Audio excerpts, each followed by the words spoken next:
Alrighty. Thank you everyone for being here today for our award-winning Best Practices for Inclusive Solar Communications webinar. My name is Julia Dermer.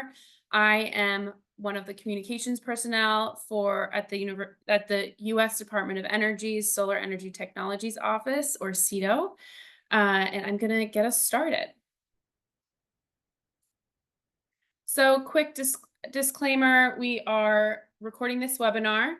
It's being recorded and may be posted on DOE's website or used internally. Anyone who speaks during the call or uses a video connection is presumed to consent to recording and to use the use of your voice or image. Just a couple of housekeeping notes. The slides, recording, and transcript of this webinar will be available on CETO's past meetings and workshops webpage. The URL is right there. If you have any questions throughout the event, please put them in the chat box. There will be a short Q&A at the end, which is time dependent. And take it over to the agenda. Thank you, Julia. Hi, everyone. My name is Sabrina Patel. I'm also on the CETO strategy and engagement team, formerly known as the communications team here at CETO, and I'm excited to be here with you all today. I just want to start us off with a quick look at what we'll be going over for the next hour. So we'll start off with an introduction to CETO and the work that we do in the equity space, and then go over to the Inclusive Outreach and Sunny Awards and what those are all about, as well as some communications best practices. And then we'll be joined by our three wonderful guest speakers for today, and they'll share more about the tips and tricks and insights that they've learned from their team's award-winning projects. And after that, we'll go into some of CETO's more recent announcements and provide some communications resources before ending with a Q&A. So with that, I'll pass it over to the manager of the CETO strategy and engagement team, Susanna Murley, to start us off with an intro to CETO. Awesome. Thanks, you guys. So the Solar Energy Technologies Office is the research office in the Department of Energy. Our goal is to support the equitable transition to a decarbonized economy no later than 2050. And so through a variety of funding mechanisms, we support technology development, as well as the tackling soft cost challenges so that we can have a thriving solar industry. Next slide. If all that sounds interesting to you, we are hiring several positions on both the contractor and federal side. So I think we'll share some links to those if you're interested in joining the team here at CETO. Next slide. So the Executive Order on Climate and Equity directs the DOE and other agencies to work to achieve these Biden's climate goals. It also established the Justice 40 initiative to ensure that 40% of the benefits of federal investments go to disadvantaged communities. And this executive order and efforts have really flowed through everything that we're doing at the Department of Energy, including a focus on inclusive outreach. Next slide. And so within DOE, we are housed at EERE, which is the Energy Efficiency and Renewable Energy Office. And so one of the things that we're trying to tackle is how inequitable benefits of the clean energy transition can go to more low-income households, how our science and practices can be changed to address those issues in the inequities in the clean energy transition. Next slide. So in that vein, we announced the Inclusive Solar Outreach Awards to try to, go to the next one, to highlight some of the industry communications teams that are doing some of these practices and engaging diverse and underrepresented communities on solar energy. And to share those best practices with others. We ran a prize competition initially, and then we combined our prize with another prize within the office with a focus on communication. So over 2 years, we've reached out and gathered some of these best practices. And that leads us into our next slide, which highlights a website that we are maintaining and continuously updating that highlights some of the resources that communicators at solar companies and our awardees can use as a tool to make your communications more inclusive. Next slide. And so today we're really going to focus on the rhetorical triangle. So this is a fairly classic communications technique when you're thinking about a campaign or trying to get the message out. Really, you need to think about your audience and how they can access your information, what your message is, how you're telling the story, what kind of information you're using, who are your, and then of course the speaker, who are you, who's the best person to deliver this message? How do you connect with the communities that you're working in and highlighting the voices that are there? And so we'll have the various speakers today kind of highlight some of the ways that they used to really what we see as great examples of how they have done some of this work. And so in the best practices webpage, we've pulled out some of these ways to set goals. So the best campaigns are targeted, effective, and inclusive. And so you might have as a goal, and you'll hear a lot of different goals with our speakers today, but really working with your program team to identify what you're trying to do. So are you trying to increase savings in the target audience? Are you trying to get them to adopt solar? Are you trying to hire people in the industry? So really setting clear campaign goals allows you to understand everything flows from there, right? So next slide. So once you have identified your goal, you should identify your target audience. And so there are a variety of tools that DOE has put out to help you identify the communities that are in most need of support. And so as part of the Justice 40 program, we are trying to get more investments in these communities for solar and in other technologies. And then they've used different burden indicators for you to understand that audience. And then also using the language that your audience is most comfortable in. So one important aspect of this is translation. And so how can you utilize resources to translate your materials, and how can you use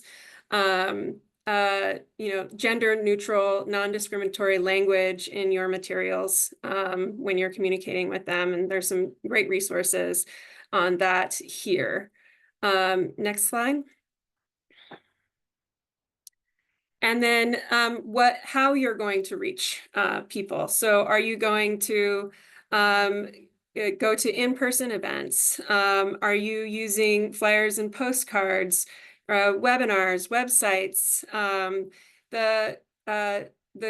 Once you understand your community, you should know if they are online, if they have access to the internet, or if they are more, if they need to be at a in-person event after hours, that understanding your audience will really help you determine what are the effective tactics that you need to use to reach those audiences.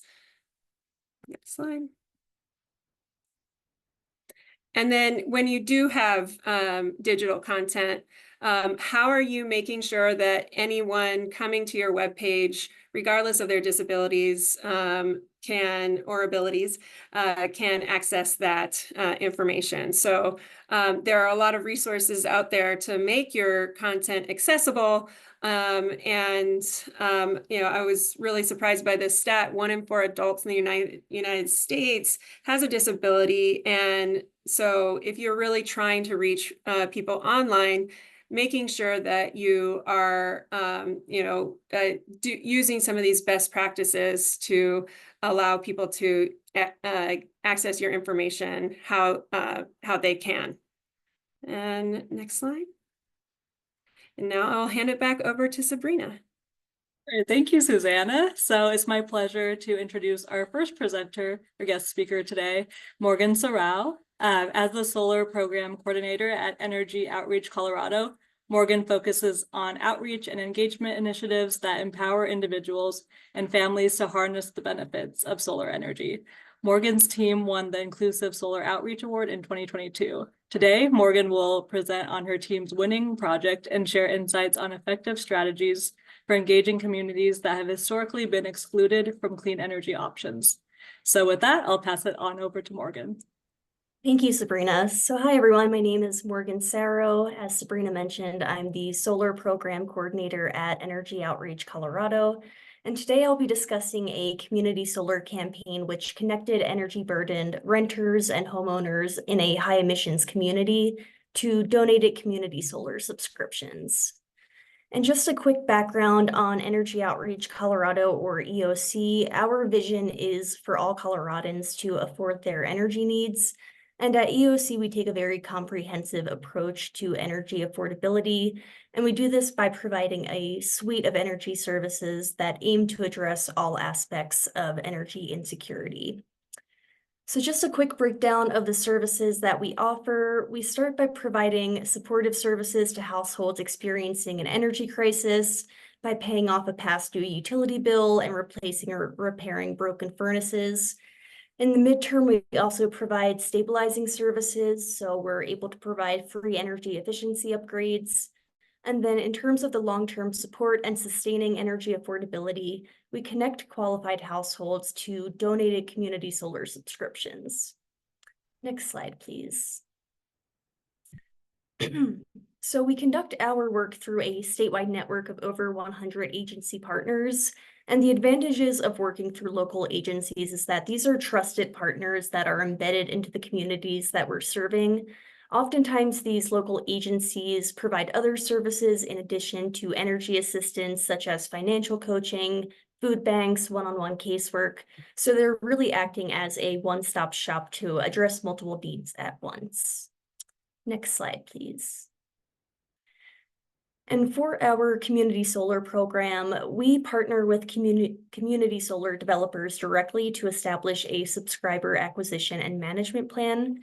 In terms of how we're sizing community solar subscriptions, generally we size subscriptions to achieve an affordable annual electric bill for the household. So we use community solar to reduce energy burdens to what is defined as an affordable level. And the last thing I wanted to highlight about our program is that the scope of our work greatly expanded in 2021. This is when Xcel Energy, one of the 2 electric investor-owned utilities in the state, awarded bonus points in their community solar RFP process for capacity that was donated to limited income households. This resulted in the creation of roughly 10,000 donated IQ subscriptions. Next slide, please.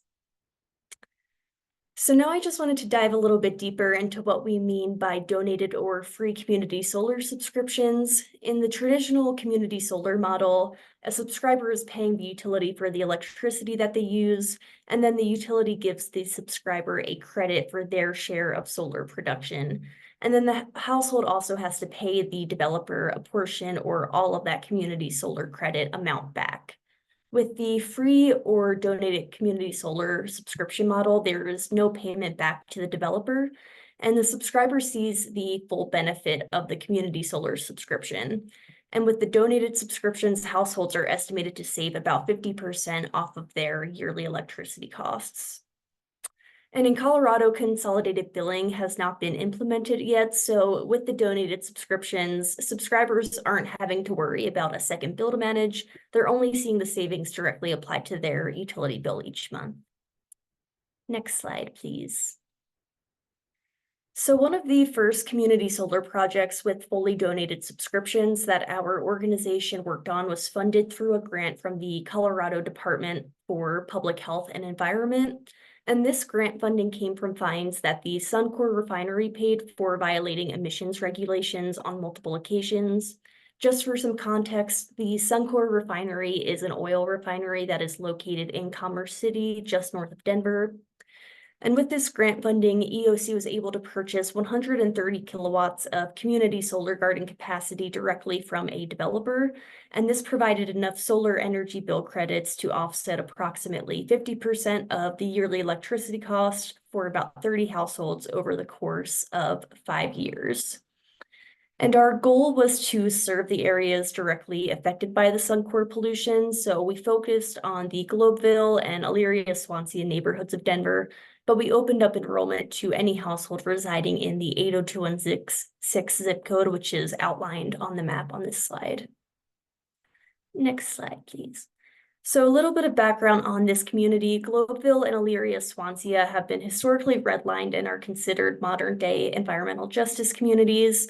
This is a redlining map from 1938, and you can see that these two communities are highlighted red and yellow, which corresponds with a C and D grade, meaning definitely declining and hazardous. These communities are home to two Superfund cleanup sites. Globeville in particular has been split into 4 parts due to 2 major highways being constructed through its center. And in previous years, 80216 was named the most polluted zip code in the country. Next slide, please. So these communities continue to experience the consequences of these injustices. On the left is a map from Colorado's EnviroScreen tool. These communities have rankings between 90 and 100 for the pollution and climate burden score, and 100 is the most severely burdened. So naturally, all of these injustices that these communities have experienced and continue to experience, it's led to a lot of community members having distrust in the city, county, and various state agencies, but they also tend to have a distrust of outside companies or organizations coming in and trying to offer a solution to these very layered and longstanding injustices. Next slide, please. So when our organization began this outreach, it was really essential for us to prioritize trust building in our outreach approach. We did this by partnering with a former resident to act as a community champion for our program in these communities. This was really critical in terms of providing new services to the community members. The individual that we hired as a community champion had a lot of connections to the families already residing in these neighborhoods. So that was a great starting point for getting folks to sign up. And then after some initial connections were made, word of mouth was really powerful, and it ended up leading to more people wanting to sign up once they heard about what we were able to offer. So that led to more organic signups. Something else that we did was coordinate with our human service partner agencies in these neighborhoods to promote the program, as they have longstanding community ties. They're oftentimes known as the places where folks can go to receive assistance.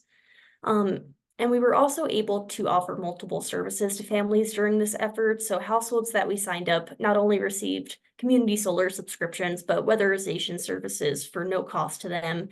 And if a household was past due on their utility bill, we could also sign them up for our bill payment assistance program.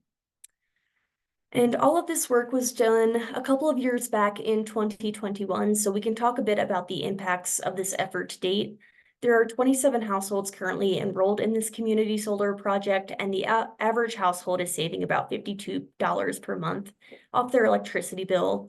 To date, these households have saved a collective of $58,700 off their electricity costs. And as I mentioned earlier, this capacity that we purchased was for 5 years. So in 2026, given all of the donated community solar capacity that has been created in Excel's territory, we're going to be able to seamlessly move these 27 households into another fully donated solar garden that will be managed by our team, so they won't see a lapse in savings. Next slide, please. And then quickly, I just wanted to highlight where we're at now in terms of outreach. So in 2022, EOC was successfully able to advocate for reduced paperwork requirements to streamline enrollments for customers who receive energy assistance from us. So we now have the ability to automatically waitlist customers from our energy assistance program into a community solar garden without them needing to complete additional paperwork. And our organization as a whole has been placing much greater emphasis on language access. So we've developed out a suite of education materials in over 6 languages, most frequently spoken by the communities that we're serving. We also are able to provide phone translation services in over 300 languages. And lastly, we're continuing to leverage partnerships to promote our program to community members. We host yearly trainings to our partner agencies to provide updates on our program. We also provide referral payments to partners that are able to assist with applications. We also are working more closely with city and counties and our existing utility partners to figure out new ways to promote the program. And these partnerships are really essential in terms of helping to legitimize community solar to the public. And that is all I have. Thank you all so much for listening, and please feel free to reach out with any questions. Thank you so much, Morgan. And now I'll introduce our next speaker, Julia Posca, a marketing and communications manager at Lightsource BP. Julia is an active member of the Solar Energy Industries Association, or SEIA, on their public relations committee, and spearheaded Lightsource BP's efforts to earn silver level certification through SEIA's Diversity, Equity, Inclusion, and Justice program. Today, she is presenting on Lightsource BP's winning project that effectively highlighted the voices of veterans participating in a solar apprenticeship program to encourage program replication in other communities. So with that, I'll pass it over to Julia. Thank you, Sabrina. I'm going to be talking about a campaign and a program that Lightsource BP had in 2021. It was one of the first campaigns that I worked on, and our former SVP of Marketing and Community Relations, Mary Grickus, worked really closely with me on this. She is currently enjoying the semi-retired life on a beach in Hawaii, but I definitely want to give that credit where it's due. So with that, let's jump in. Just a little bit about Lightsource BP. We're a utility scale solar farm developer. So we have projects in 19 countries around the world.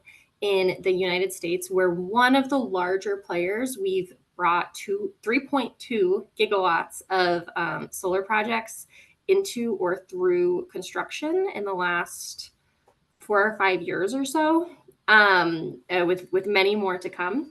So each of these yellow dots is a project currently under construction, and each of these green ones is a operational project. So the ones we're going to be talking about today are the 2 overlapping ones in Northeast Texas.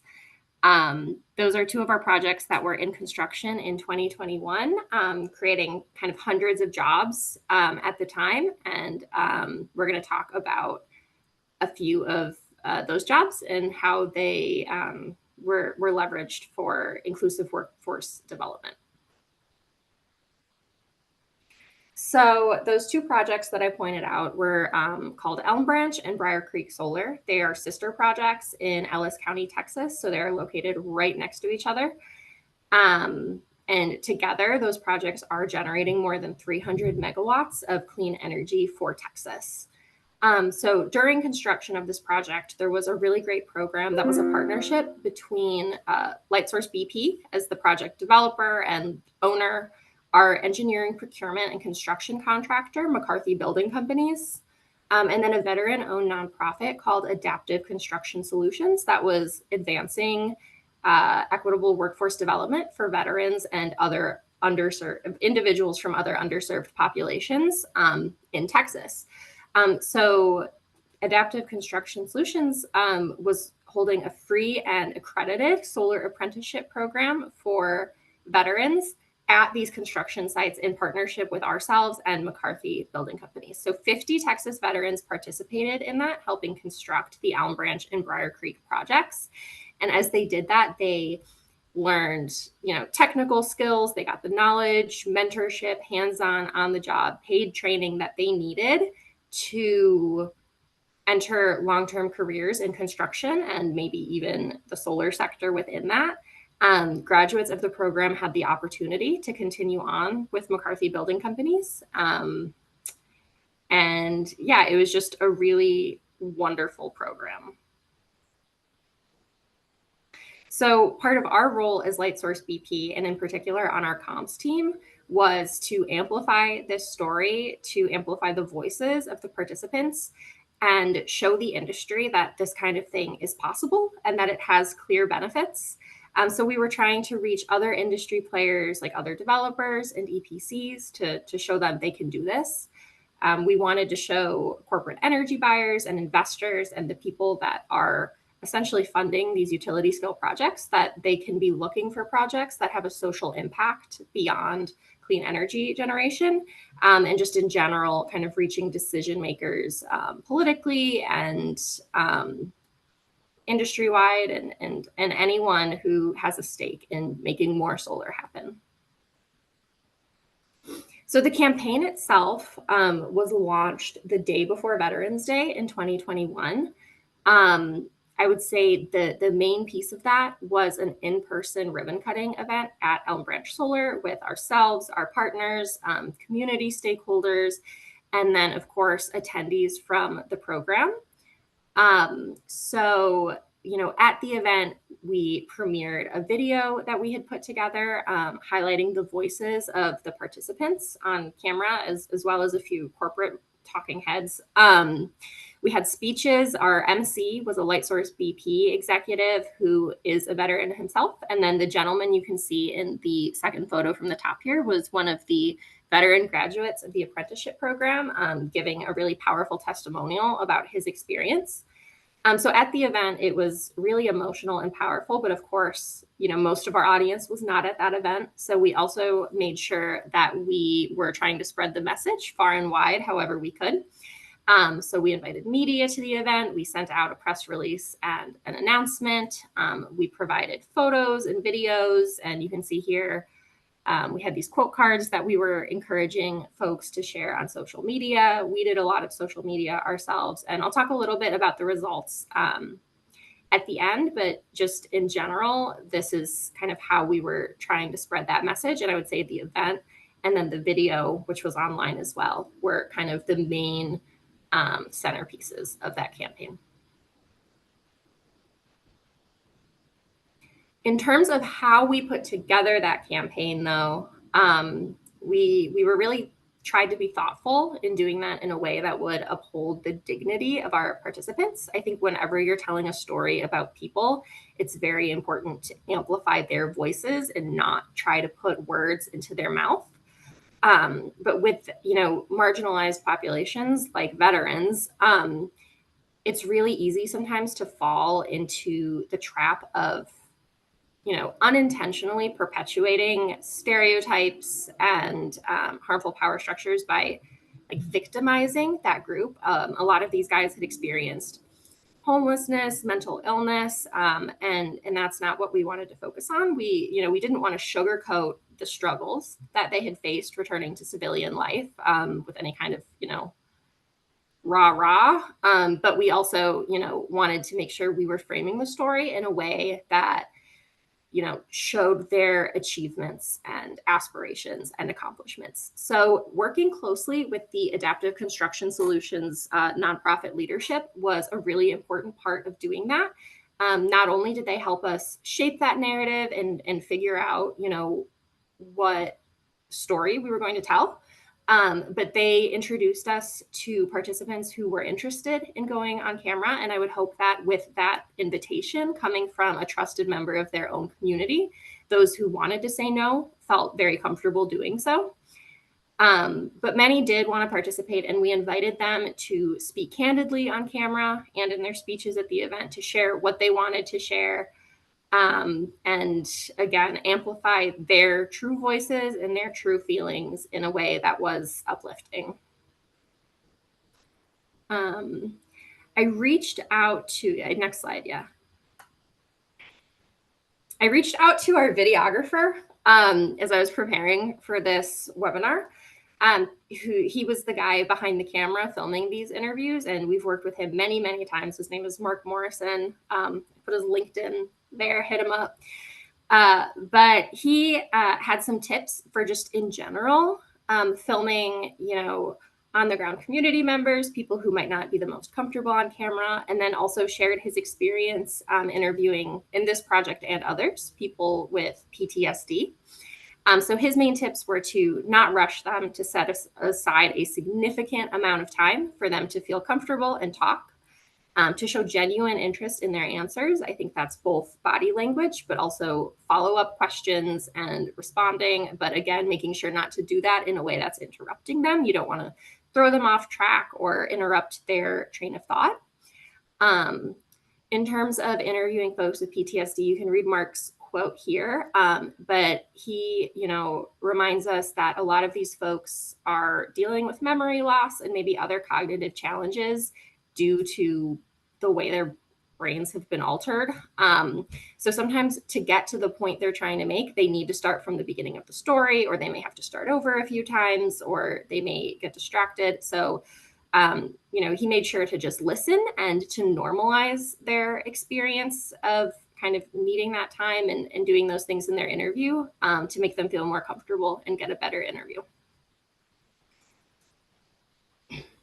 So, like I said, during the event, it was really emotional. I know I cried during the participant's speech that he gave, and I've heard from many other attendees that they did as well. It's something that I think all of us who are in attendance are going to remember for a long time, and I'm very proud that the decision makers and stakeholders in the audience got to have that kind of powerful message coming to them firsthand in person. But then, of course, we kind of tried to spread this far and wide. So some of the digital results we got were 28 pieces of earned media coverage from, both trade publications, national publications, and local Dallas area news. We have a video that's on YouTube and on social media that's gotten 1,500 views or so. Obviously, that's not a lot in the scope of YouTube, but for Lightsource BP, it's more than a lot of our videos get. And I will put the link in the chat after this in case any of you would like to watch it. And then we, had a lot of social media chatter and mentions from people who were in attendance, like Representative Brian Harrison, who was a government official who was there, McCarthy Building Company, and dozens of other voices on social media sharing their takeaways and reactions and support from this event. Yeah, that's it. Thank you so much. I'm glad I got to share that. Thank you so much, Julia. I'll definitely be watching that video that you mentioned. That sounds amazing. So our third and final presenter today is Jennifer Schmidt. Jennifer works for the Illinois Power Agency, or IPA, an independent state agency that focuses on the planning and procurement of reliable, efficient, and cost-effective electricity for residents and businesses. As the senior program manager for the IPA, Solar for All program, Jennifer leads program implementation within the IPA and serves as a subject matter expert on program guidelines and requirements. Today, Jennifer will present on the Illinois Solar for All program, which received special recognition in the Sunny Awards for Equitable Community Solar Meaningful Benefit category for low to moderate income access. So with that, I'll pass it over to Jennifer.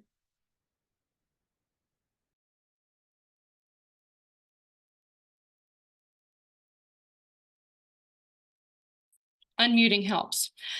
Thanks, Sabrina, for the introduction and the opportunity to share with these other projects that are doing great work connecting vulnerable communities and households with solar savings.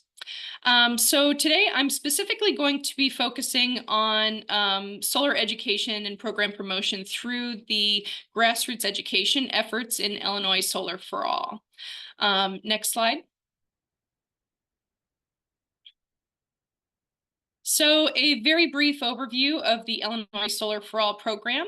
It was made possible by the Future Energy Jobs Act and expanded by the Climate and Equitable Jobs Act, which are both, which is Illinois state legislature. And it provides incentives to make solar installations available to low-income and environmental justice communities.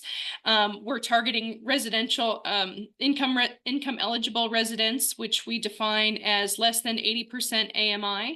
And also the critical service provider nonprofit organizations that serve them.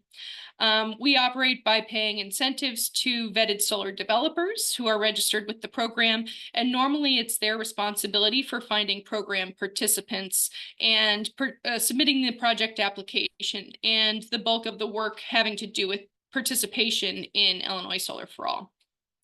The benefits of Illinois Solar for All flow to participants through the savings that they're seeing on their electricity costs. We require that any offers through Illinois Solar for All, the customer can't see any upfront costs, and they have to recognize at least a 50% savings on the value of the solar credits that they receive. So in other words, and this is mostly on an annual basis, but generally speaking, if a customer is receiving $100 worth of credits from their participation, either through community solar or residential solar, they can't be charged more than $50 on that. So there is a requirement for the approved vendors to employ job training program graduates. So we're trying to make sure that there are Illinois residents that are getting job training to be building these projects, in addition to the vulnerable residents that are seeing the benefits from these projects.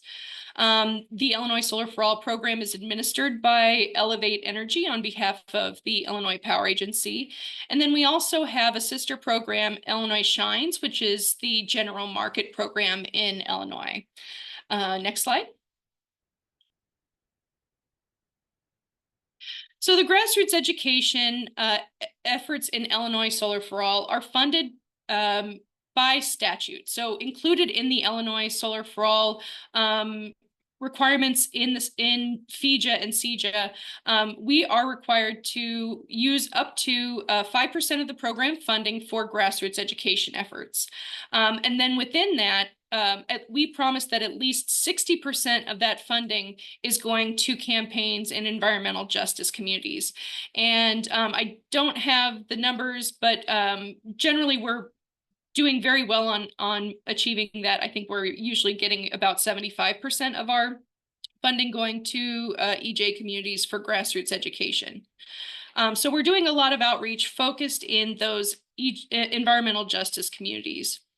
As far as the benefits of our grassroots education initiatives, we really think that there is a benefit to having that community presence and outreach. And so our Morgan spoke of partnering with trusted community sources, and that's really what our grassroots education efforts are based in. We're looking for those service providers that have staff that are from their communities and that are seeing their communities on a daily basis. And so they're trusted service providers in their communities. So when they are educating their communities about this new solar program that is targeting low-income households, it's more believable, because this 50% benefits, and sometimes offers have been able to provide a no-cost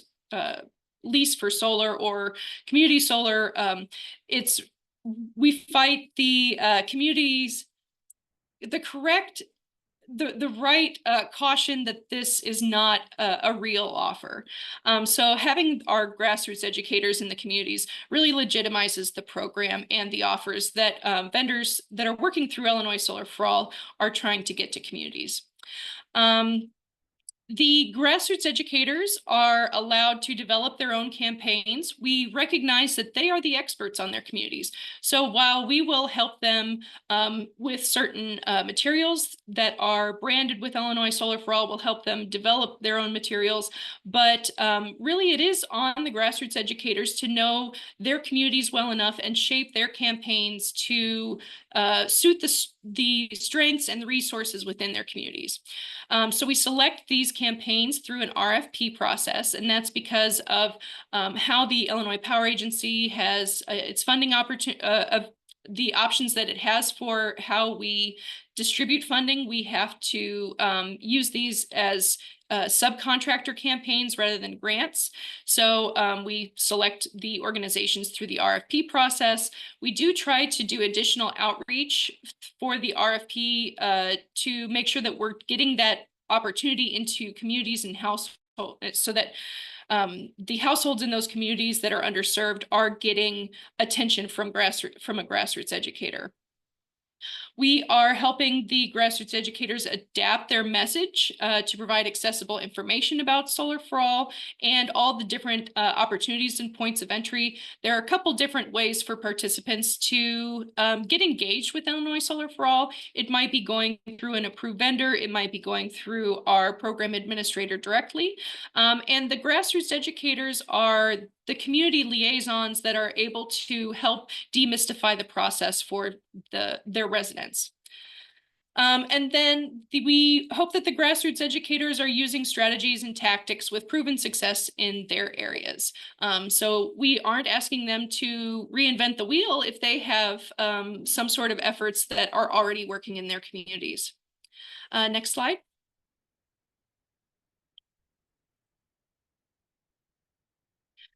So at its basic foundation, the goal of our grassroots education efforts are to ensure that the benefits and opportunities that are provided by Illinois Solar for All are reaching the income eligible households and communities throughout Illinois. Because of, Chicago is a very large city and a lot of the activity is centered around it. We want to make sure that we are making every effort to promote the program into downstate Illinois, and also promoting the trying to use the grassroots educators as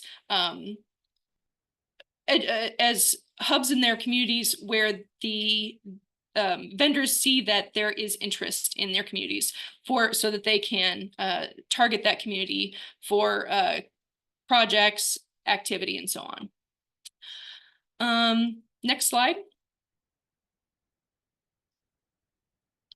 So we do have some restrictions on the grassroots education campaigns and how they can interact with approved vendors. We do want the campaigns to directly and indirectly drive participation. So we want them to be helping customers connect with approved vendors. And we also want them to be putting information out in the community that's just organically getting to people and increasing awareness and driving participation through just making the program more well-known in the community. We do we restrict that the grassroots education efforts cannot directly support individual approved vendors, except in the case of the Bright Neighborhoods Pilot Initiative, which is a separate pilot of a program model where the program administrator is taking on the subscriber acquisition. But generally, because the approved vendors are supposed to be finding their own participants, the grassroots educators can only provide information to potential participants that's providing all of the participant options and not directing potential participants to a single approved vendor. We want them to be referring customers to all approved vendors that have options in their areas. And so whenever there are grassroots educator events, the grassroots educators can invite all approved vendors to their events to participate, but they have to put the invitation out to all. It doesn't, the vendors have the choice of whether or not to participate, but the invitation should be for any approved vendor to be participating in those grassroots education events. Next slide. Some of the challenges that we've seen with our grassroots education efforts. So the grassroots educators that are in areas without active approved vendors have a difficult time promoting the program because we want them to be promoting the program and increasing community awareness, but it's a problem if the customers that are interested don't have any approved vendors to actually work with. So we would like grassroots educators to also be sharing opportunities of interested participants with the program administrator so that we can also share those opportunities with approved vendors. But there's no requirement that the grassroots educators actually have an active AV in their area. We don't have a way to connect the grassroots educator participants with specific projects. So we don't have a way to say that this project is a direct result of the outreach from this grassroots educator. So we are working on how we might adjust our internal record keeping to make that tracking better. And we are also we are going to have our evaluator do a targeted evaluation of the grassroots education efforts next year and get a sense of their effectiveness and how we might be able to improve the grassroots education activities. Another challenge is that the contracts are structured as subcontractor agreements rather than grants. And so the state invoicing process can be challenging for small nonprofits that have limited staff. So the administrative challenge of invoicing with the state requirements can be a challenge. Keeping up with the administrative tasks of maintaining planned events in our Salesforce system and tracking the logging of the participants and then the results of those conversations can be a challenge. And then often supporting Illinois Solar for All and promoting it is often just one of many services by the organization. So the staff that are supporting Illinois Solar for All in those organizations are probably only doing it for a portion of their time. And so they don't have an in-depth understanding of a very complex and new program. So that's another challenge that we have with the grassroots educators. We want them to be promoting the program, but we understand that it's a complex program and that many of the staff that may be only working on this program 10 hours a week or so, it's going to be a challenge to have them have a really in-depth understanding of how the program works. Next slide. And that's it. I have the link for our grassroots education page within the Illinois Solar for All website and my contact information. Thanks. Thank you so much, Jen, and thank you to the rest of our guest presenters. I'd like to take this opportunity to highlight a recent announcement and share some resources to wrap things up before our Q&A session.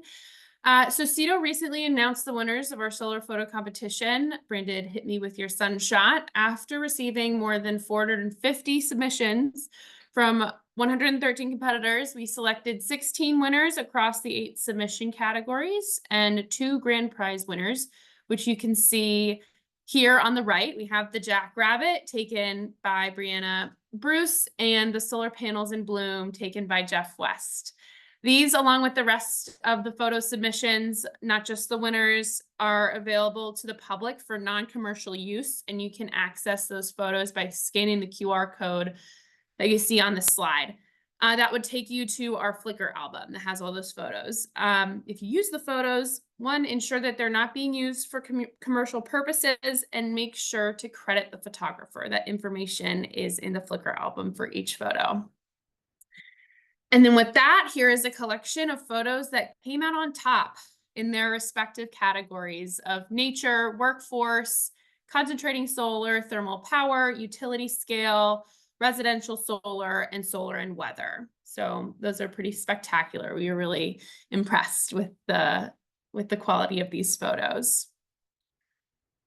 With that, I just want to share that CEDO has an entire webpage dedicated to communications resources, and you can access that webpage through the QR code on the slide. So these resources were developed with CEDO awardees in mind, but they can be useful to anyone looking to communicate effectively or more effectively. We have the communications quick start guide, press release examples, and a sample slideshow or PDF with best practices for science communications. We find that to be extremely helpful for, our technical staff who might be presenting to non-technical or technical audiences. So with that, I just would like to encourage everyone to please stay in touch. Everyone here, anyone interested in solar energy, the solar energy R&D space, solar energy communications, and equity, please sign up for CEDO's newsletter. It goes out about every 3 weeks, and it's a great way to keep up with the latest announcements and funding opportunities, upcoming events, and past events. You should really sign up soon, because and you can go use the QR code here, and you should do it soon because the next newsletter is going out this week, and it will include links to this webinar, slides and recordings and all that good stuff. So if you want an easy way to access this content that you saw today, give it a look. And with that, I will turn it over to Q&A. Don't forget, you can put any questions that you have for the CEDO staff or any of the presenters in the chat. That is the best way to engage with Q&A.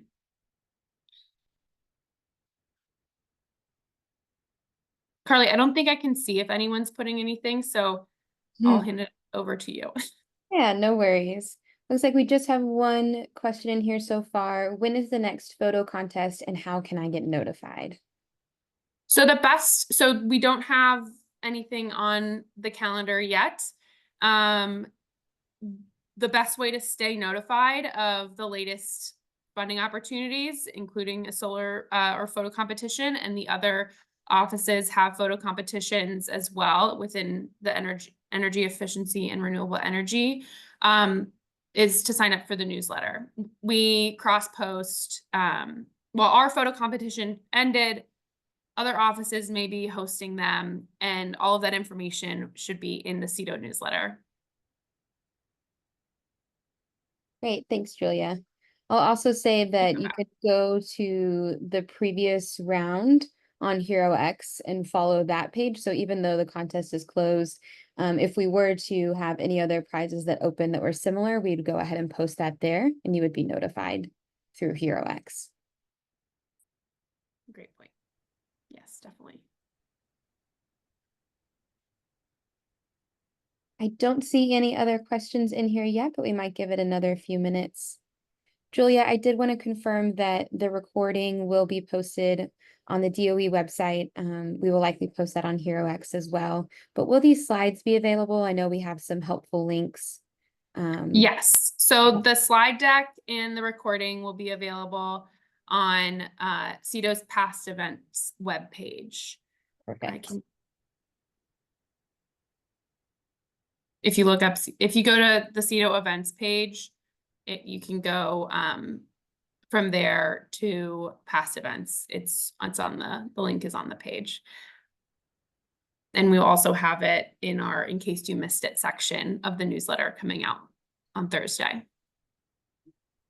Perfect. Yeah, that's super helpful. I'll go ahead and drop a link to that here. Thank you.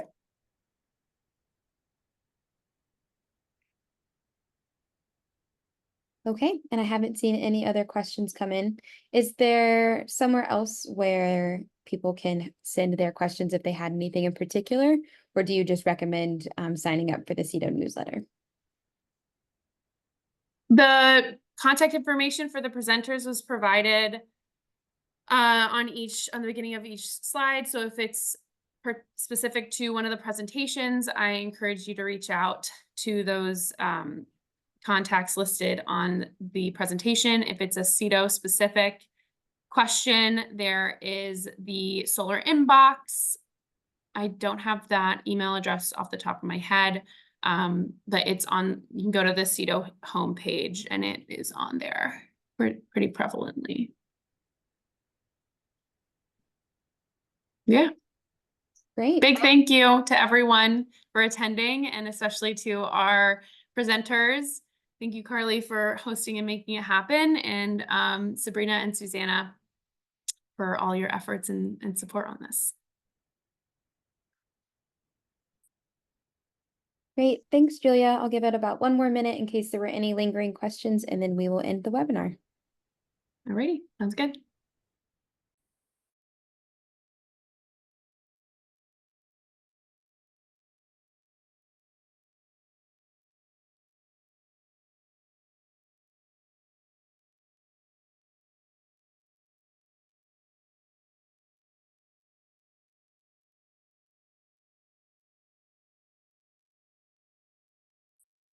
Okay, thanks everybody.